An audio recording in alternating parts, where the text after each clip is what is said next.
오늘도 은혜를 사모하여 말씀 앞에 나오신 여러분들을 주님의 이름으로 축복합니다. 오늘은 마가복음 11장 1절에서 11절까지로 진짜 주인이 오면 풀어집니다 라는 제목으로 말씀 증가하겠습니다. 예수님은 십자가를 지시기 위해 예루살렘 성에 들어가시는데 바로 들어가지 않으시고 3km쯤 앞에 있는 베다니 마을에서 잠시 멈추셨습니다. 그리고 제자들도 모르는 깜짝 이벤트를 준비하셨습니다. 늘 걸어서 가는 길인데 이번만은 뭘 타고 들어가시려 했습니다. 그것은 작은 나귀 새끼였습니다. 그것은 스가랴 선지자가 500년 전에 한 예언을 성취하기 위해서였습니다. 하나님이 보내실 메시아로 오실 왕은 나귀 새끼를 타고 오신다는 예언이었습니다.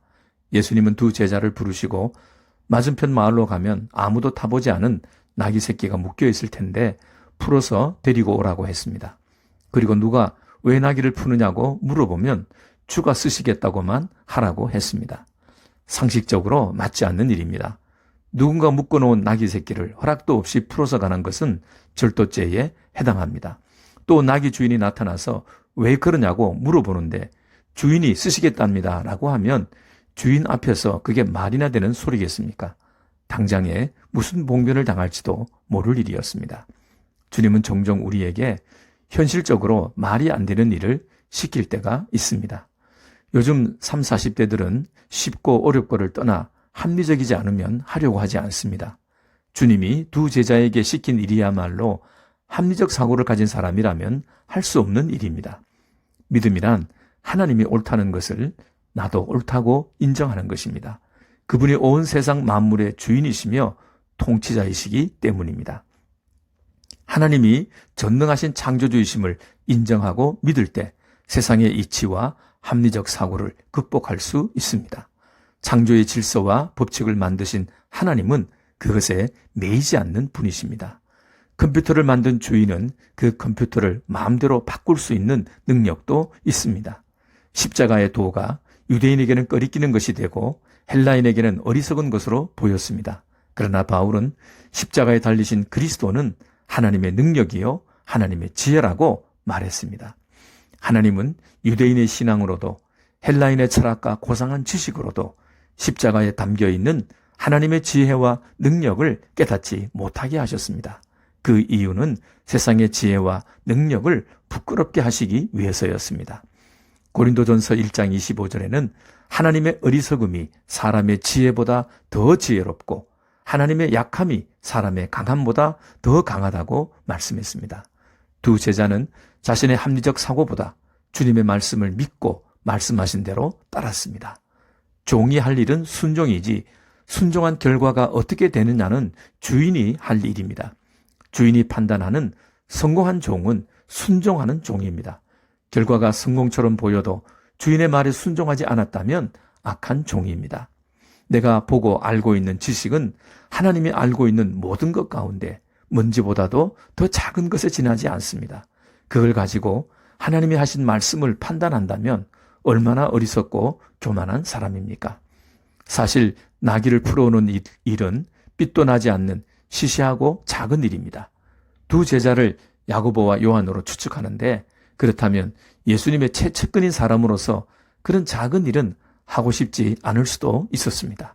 그럼에도 그들은 불평 없이 순종했습니다. 누구나 할 수 있는 작은 일은 내 일이 아니고 남들 눈에 띄는 큰 일만 내 일이라고 생각하십니까? 아무나 못하는 큰 일을 해야 큰 일꾼이 되고 누구나 다 하는 시시한 일을 하면 작은 일꾼이 됩니까? 예수님은 하나님의 말씀을 성취하기 위해 나귀 새끼를 타야만 했습니다. 만왕의 왕이신 주님에게는 말이 아니라 황금 마차를 타도 부족한데 겨우 나귀 새끼를 끌고 와서 타려고 할 때 자존심이 상하지 않았겠습니까? 그런데 주님을 보십시오. 작은 나귀 새끼를 타기 위해서 자신을 나귀 새끼보다 더 낮추셨습니다. 그 겸손함과 낮아짐에서 모든 사람을 섬기는 힘이 나올 수 있었습니다. 세상의 왕은 자신이 가진 힘과 권세로 남의 것을 빼앗고 정복하지만 예수님은 왕의 권리와 자유를 자신을 위해 쓰지 않고 우리의 부족한 것을 채워주고 섬기는 데 다 쓰셨습니다. 어린 나귀 새끼는 지금 만왕의 왕이시며 만유의 주 되시는 분을 태우고 가고 있습니다. 세상에 이보다 더 크고 중요한 일이 있겠습니까? 나귀 새끼가 다른 나귀보다 능력이 뛰어나서 뽑힌 것이 아니었습니다.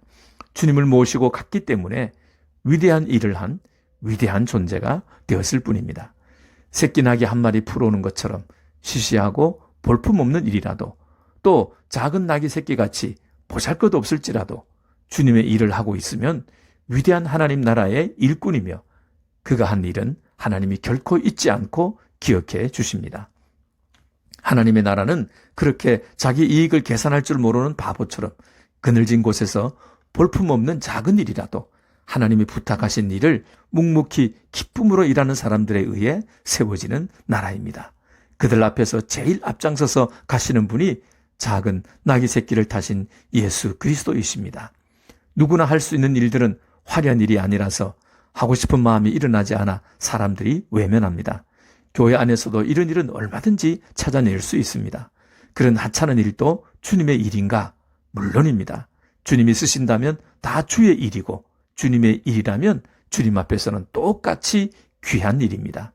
오히려 드러나는 한두 가지 일에는 사람들이 몰려서 갈등이 생기지만, 잘 보이지 않고 손발이 잘 가지 않는 일에는 경쟁 상대가 없어서 찾기만 하면 누구나 할 수 있습니다. 대단한 일만 바라보고 그것만 주님의 일인 것처럼 여긴다면 결국 주님의 일은 못하고 말 것입니다. 주님이 부탁한 일은 모두 주님의 일입니다. 낮고 천한 일, 별 볼 일 없는 일에도 주님이 계시고 그 일에 최선을 다할 때 그 일을 통해 하나님은 새로운 길을 열어주십니다. 인간의 죄된 본성은 크고 화려하고 보기 좋은 것만 하고 싶어 합니다. 왜 우리는 하나님이 원하시는 작은 일, 드러나지 않고 숨어있는 일들은 보지 못할까요? 그런 일들은 자기를 부인해야만 보이기 때문입니다. 나를 부인해야만 내 본성이 찾는 일이 아니라 하나님이 찾으시는 그 일을 볼 수 있습니다. 예수님을 태운 나귀 새끼가 그때까지 사람을 한 번도 태우지 못한 것은 결과적으로 참 주인이신 오직 한 분을 기다린 것이 되었습니다. 두 제자가 올 때까지 나귀 새끼는 묶여 있었습니다. 묶어 놓은 사람이 참 주인이 아니었습니다. 묶였던 끈은 진짜 주인이 와서 내가 쓰겠다고 말할 때 비로소 풀어졌습니다. 왜냐하면 나귀 새끼의 참된 주인이 하나님이시기 때문입니다. 우리도 무언가를 오랫동안 묶어놓고 내가 주인 노릇을 하며 살았습니다. 물질도 건강도 사업도 남편도 자식도 그렇게 묶어놓았습니다.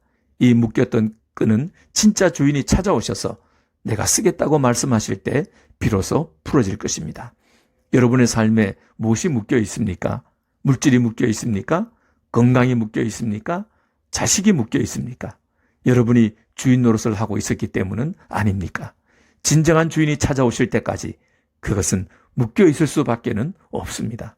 그러나 하나님이 쓰시겠다고 하면 아무리 오랫동안 묶여 있던 것이라도 즉시 풀려질 줄 믿으시기 바랍니다. 풀리지 않는 모든 것을 진정한 주인이신 하나님께 맡기시길 바랍니다. 주님의 것이오니 주님의 사용해 주십시오. 주님이 원하시는 대로 언제든지 사용해 주십시오. 진짜 주인에게 맡길 때 묶여있는 모든 것이 풀어지는 역사가 있게 될 줄 주님의 이름으로 축복합니다.